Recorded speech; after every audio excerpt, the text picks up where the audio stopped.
بسم اللہ الرحمن الرحیم۔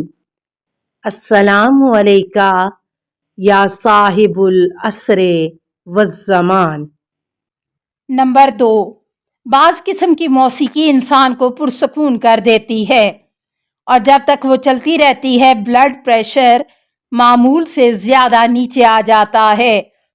مختصر یہ کہ اس ڈاکٹر کے بلڈ پریشر پر موسیقی کا اتنا زیادہ اثر ظاہر ہوا کہ جس سے اس کی سلامتی خطرے میں پڑ گئی۔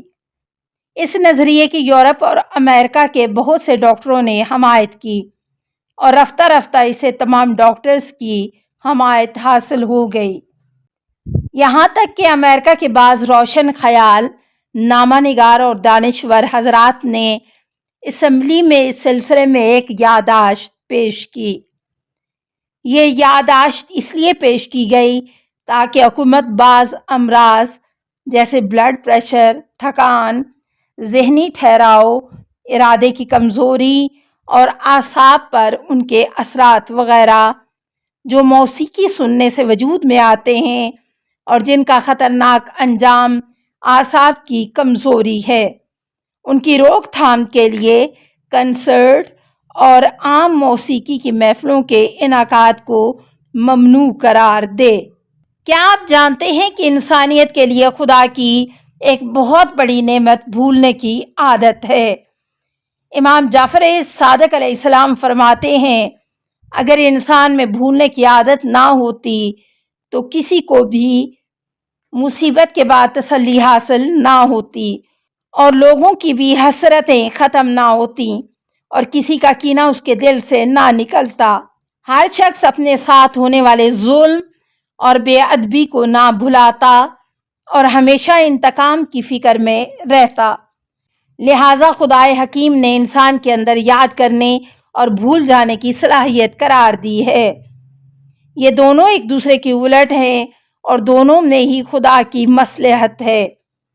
کیا آپ جانتے ہیں کہ خدا کی بڑی نعمتوں میں سے ایک یہ ہے کہ انسان اپنی موت کا وقت نہیں جانتا؟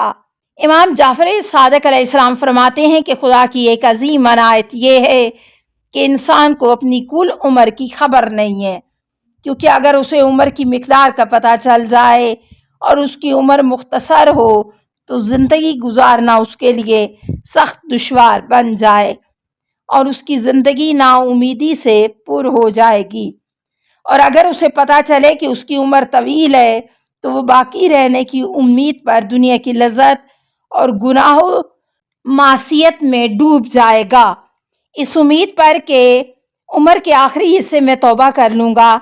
خداوند عالم اس طرح کی دینداری کو قبول و پسند نہیں فرماتا۔ بالکل اسی طرح جیسے آپ کا ایک غلام ہو جو سارا سال آپ کو پریشان اور غضبناک کرتا رہے اور ایک دن آپ کو خوش رکھے تو آپ اس طرز عمل کو قبول نہیں کریں گے۔ بالکل اسی طرح جو شخص زندگی کا ایک بڑا حصہ گناہ اور نفس کی قید میں گزار چکا ہو اور جسے یہ بھی معلوم ہو کہ آخری لمحات میں اسے توبہ بھی نصیب ہوگی یا نہیں، تو کیسے اس کے کام کو صحیح کہا جا سکتا ہے؟ اگر واقعی کسی کا یہی ارادہ ہو تو وہ خدا کو دھوکہ دینا چاہتا ہے، اور خدا وہ ہے جسے دھوکہ نہیں دیا جا سکتا۔ جو انسان جانتا ہے کہ اسے موت آئے گی اور موت کے انتظار میں رہے گا، وہ اس سبب سے گناہوں کو ترک کرے گا اور خدا کی اطاعت کرے گا۔ کیا آپ جانتے ہیں کہ خاک میں موجود تمام اجزاء انسانی بدن کے اندر موجود ہیں، لیکن ان کی مقدار میں فرق ہے؟ یہ امام جعفر صادق علیہ السلام کا قول ہے۔ آپ فرماتے ہیں، وہ خاکی اجزاء جو انسانی بدن میں کم و بیش موجود ہیں ان کی تعداد 4 ہے۔ 8 اجزاء ایسے ہیں جو انسان کے اندر کم مقدار میں موجود ہیں، جبکہ 8 مزید ایسے اجزاء ہیں جو انسان کے اندر کم مقدار میں موجود ہیں، جبکہ 8 مزید ایسے اجزاء ہیں جو مقدار میں بہت ہی کم ہیں۔ آج 12.5 صدیاں گزرنے کے بعد امام جعفر صادق علیہ السلام کا نظریہ علمی اعتبار سے ثابت ہو گیا اور اس کے صحیح ہونے میں کوئی شک نہیں ہے۔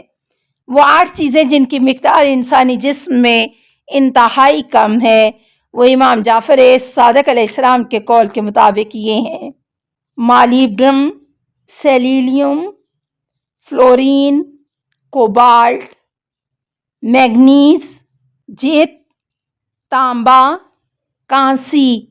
وہ 8 اجزاء جن کی تعداد کم ہے وہ یہ ہیں: magnesium, sodium, potassium, calcium, phosphorus, گندھک، لوہا۔ وہ 4 عناصر جن کی مقدار انسانی بدن میں بہت زیادہ ہے یہ ہیں: آکسیجن، کاربن، ہائیڈروجن، نائٹروجن۔ ان عناصر کی معلومات حاصل کرنا 1-2 دن کا کام نہیں تھا، بلکہ 18ویں صدی کی ابتدا سے یہ کام پوسٹ مارٹم کے ذریعے شروع کیا گیا۔ فرانس اور آسٹریا نے پوسٹ مارٹم میں پیش قدمی کی اور 150 سال کے تجربات، مطالعات اور تجزیہ نگاری کے بعد اس نظریے کو تائید حاصل ہوئی، جسے امام جعفر صادق علیہ السلام نے انسانی بدن کو تشکیل دینے والے عناصر کے بارے میں پیش کیا تھا۔ کیا آپ جانتے ہیں کہ دنیا 1-2 نہیں بلکہ اور بھی ہیں؟ یہ امام جعفر صادق علیہ السلام کا قول ہے۔ آپ فرماتے ہیں دنیا 2 اقسام میں تقسیم ہوتی ہے، ایک قسم عالم اکبر بڑی دنیا ہے اور دوسری عالم اصغر چھوٹی دنیا ہے۔ عالم اکبر اور عالم اصغر کی تعداد خدا کے علاوہ کسی کو نہیں معلوم۔ کسی عدد کے ذریعے ان کی تعداد کا اندازہ نہیں لگایا جا سکتا۔ آج کے جدید علوم نے حضرت امام جعفر صادق علیہ السلام کے اس نظریے کی تصدیق کر دی ہے۔ جس قدر علم نجوم میں پیش رفت ہو رہی ہے، اسی قدر علم نجوم کے ماہرین پر یہ بات واضح ہوتی جا رہی ہے کہ تعداد اس سے کہیں زیادہ ہے، بلکہ دنیا میں موجود سورجوں کی تعداد عیسوی تاریخ سے 3 صدیاں قبل دنیا کے ذرات کے تعداد ذکر کرنے والے مشہور سائنسدان کی بتائی ہوئی تعداد سے بھی کہیں زیادہ ہے۔ کیا آپ جانتے ہیں کہ جانور بھی خدا کے معتقد ہیں؟ عالم تشریح کا ذہن متفکر نامی کتاب کے صفحہ نمبر 608 میں امام جعفر صادق علیہ السلام سے روایت نقل کی گئی ہے۔ آپ فرماتے ہیں بلا شبہ جانور بھی خدا پر ایمان رکھتے ہیں۔ اگر وہ ایمان نہ رکھتے تو ان کی زندگی منظم طریقے سے نہ ہوتی۔ خدا کا انکار کرنے والوں کا کہنا ہے کہ جانوروں کو منظم کرنے والی شے غریزہ ہے، لیکن یہ لوگ یہ نہیں بتاتے کہ غریزہ کو کس نے حیوانات میں قرار دیا ہے۔ یہ جان لیں کہ محال ہے کوئی چیز وجود رکھتی ہو اور اپنے پیدا کرنے والے کی اطاعت نہ کرے۔ اس نقطۂ آغاز یعنی پیدا کرنے والے کی فرما برداری اس پر ایمان کی دلیل ہے۔ نہ صرف انسان، جانور اور پودے اپنے پیدا کرنے والے کے فرما بردار ہیں، بلکہ جمادات بھی اس کی اطاعت کرتی ہے۔ اگر وہ اطاعت نہ کرتے تو وجود میں نہ آتے۔ کیا آپ جانتے ہیں کہ کیوں مخصوص طریقے سے وضو کیا جاتا ہے اور نماز معین وقت پر پڑھی جاتی ہے؟ مرحوم مجلسی معتبر سند کے ساتھ امام حسن مجتبیٰ سے روایت کرتے ہیں کہ آپ علیہ السلام نے فرمایا، چند یہودی پیغمبر اسلام صلی اللہ علیہ وسلم کی خدمت میں آئے اور پوچھا کہ کیوں آپ کی امت پر وضو اس طریقے سے واجب کیا گیا ہے۔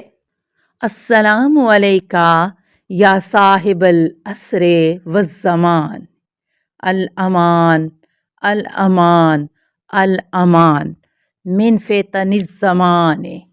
السلام علیکہ یا خلیفۃ الرحمن، السلام علیکہ یا امام الانس والجان، السلام علیکہ یا مظہر الایمان، السلام علیکہ یا شریک القرآن، السلام علیکہ یا قاطع البرہان، السلام علیکہ یا امام زماننا حاذا اجل اللہ فرجک وسہل اللہ مخرجک وظہور کا السلام علیکہ ورحمۃ اللہ۔ اللہم صلی علی محمد و آل محمد